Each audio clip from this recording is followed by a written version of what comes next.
दोस्तों फिल्म की शुरुआत होती है सन 1926 से, जब 22 साल के जे रॉबर्ट ओपनहाइमर कैम्ब्रिज में फ़िज़िक्स के स्टूडेंट होते हैं। वहाँ वे ब्रिटिश भौतिक विज्ञानी पैट्रिक ब्लैकेट के अंडर फ़िज़िक्स के एक्सपेरिमेंट किया करते थे।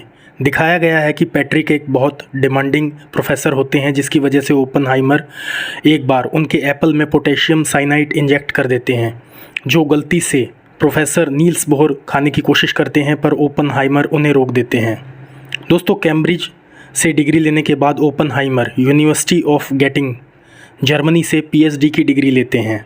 फिर अमेरिका लौट आते हैं और यूनिवर्सिटी ऑफ कैलिफोर्निया बर्कले और कैलिफोर्निया इंस्टीट्यूट ऑफ टेक्नोलॉजी में पढ़ाने लगते हैं, और साथ ही अमेरिका में क्वांटम फिज़िक्स की रिसर्च को भी एक्सपेंड करते हैं।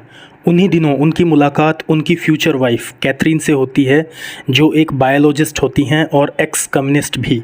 फिल्म में दिखाया गया है कि डॉक्टर ओपनहाइमर की मुलाकात उनकी लवर जीन टैटलॉक से होती है, जो कम्युनिस्ट पार्टी यूएसए की मेंबर होती हैं। बाद में वे सुसाइड कर लेती हैं।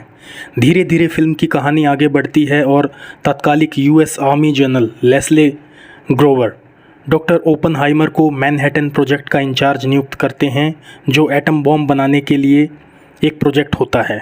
डॉक्टर ओपनहाइमर, जो एक यहूदी थे, को लगता है कि हिटलर की नाज़ी जर्मनी भी डॉक्टर हाइंसबर्ग की अगुवाई में एटम बॉम्ब पर काम कर रहे होंगे। डॉक्टर ओपनहाइमर अन्य साइंटिस्ट की एक टीम तैयार करते हैं और न्यू मैक्सिको के नज़दीक अपने शोध का काम शुरू करते हैं। आगे दिखाया गया है कि डॉक्टर ओपनहाइमर एल्बर्ट आइंस्टाइन से मिलते हैं और डिस्कस करते हैं कि कैसे एटम बॉम्ब एक चेन रिएक्शन को ट्रिगर कर सकता है, जिससे दुनिया तबाह हो सकती है। आगे दिखाते हैं कि वर्ल्ड वॉर 2 का समय होता है और हिटलर की नाज़ी जर्मनी सरेंडर कर देती है। तो ओपनहाइमर को लगता है कि अब एटम बॉम्ब की इतनी ज़्यादा जल्दबाजी और तकाज़े की आवश्यकता नहीं है।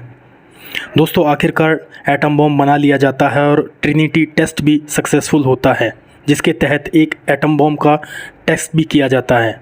आगे दिखाते हैं कि उस समय के तत्कालिक अमेरिकी राष्ट्रपति Harry S Trueman doctor Oppenheimer को आदेश देते हैं कि जापान के हिरोशिमा और नागासाकी पर एटम बॉम्ब गिराने हैं, क्योंकि जापान ने अभी तक सरेंडर नहीं किया होता है। डॉक्टर ओपनहाइमर इस आदेश से बुरी तरह से आतंकित हो जाते हैं, क्योंकि वे जानते थे कि इसका परिणाम न सिर्फ जापान बल्कि पूरी दुनिया में बहुत विध्वंसक और विनाशकारी होगा।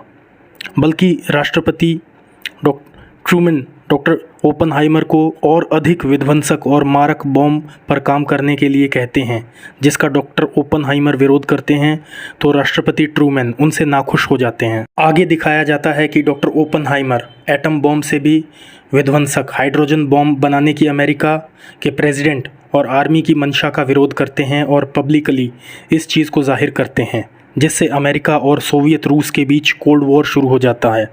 आगे दिखाते हैं कि लेवी स्ट्रॉस, जो यूएस एटॉमिक एनर्जी कमीशन के चेयरमैन होते हैं, वे डॉक्टर ओपनहाइमर से कहते हैं कि प्रेस कॉन्फ्रेंस करो और बोलो कि तुम्हें एटम बॉम्ब्स बनाने और रेडियो आइसोटॉप्स के एक्सपोर्ट करने से कोई परेशानी नहीं है।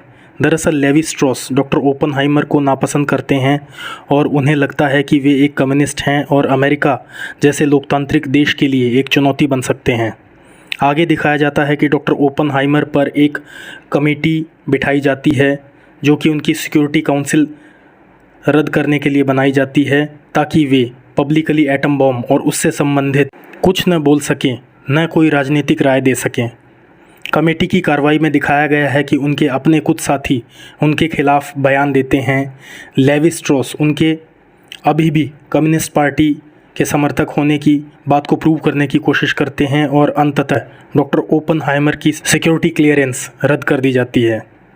लेकिन कमेटी की कार्रवाई के दौरान ही डॉक्टर ओपनहाइमर के एक साथी हिल ये दावा करते हैं कि लेवी स्ट्रॉस दरअसल डॉक्टर ओपनहाइमर की राजनीतिक ताकत और विज्ञान की दुनिया में उनकी हैसियत को गिराना चाहते थे।